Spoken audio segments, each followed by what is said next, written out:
প্রিয় বন্ধুরা, আজকে চলে এসেছি একটি নতুন ভিডিও নিয়ে।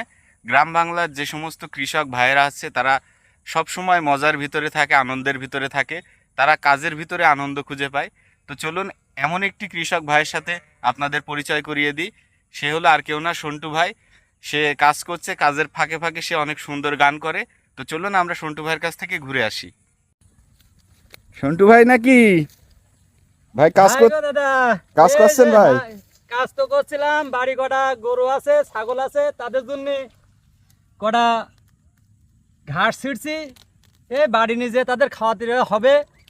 ও ভাই, আমি শুনলাম যে আপনি খুব সুন্দর গান করেন। তা শুনলাম যে মানুষ সমাজে খুব কম গান, মাঠে ঘাটেই বেশি গান। তাই কথা কি সঠিক ভাই? মিছে কথা না, কিছুটা সঠিক। ও তা আমরা সময় তো পাই না, বয়স তো কম হয়নি।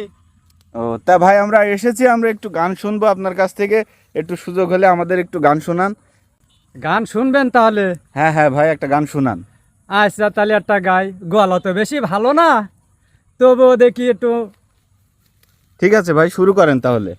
ভাই আমি শুনেছি আপনি অনেক রসিক মানুষ, একটু রসিক গান শোনালে কেমন হয়? তা যদি রসিক গান শুনতে চাও তাহলে একখান গাই। আচ্ছা ঠিক আছে ভাই, শুরু করেন তাহলে। বাবুজি ধীরে চলো, ভাবছো কেন আমার বয়স হলো? আরে বাহ, ধীরে ধীরে ধীরে সবই বলবো আমি। প্রেমের দামে কিনতে চাই যে তোমায় আমি। বাবুজি কি যে তোমায় হলো, মনের কথা একটু খুলে বলো। শাবাশ বাবুজি ধীরে চলো, ভাবছো কেন আমার বয়স হলো? এই চলবে। খুব ভালো লাগলো ভাই, অনেক সুন্দর একটি গান শুনলাম। কি দর্শক, ভালো লাগলো তো? ভালো লাগলে অবশ্যই ভিডিওটি শেয়ার করবেন, লাইক করবেন এবং আমাদের পাশেই থাকবেন সব সময়।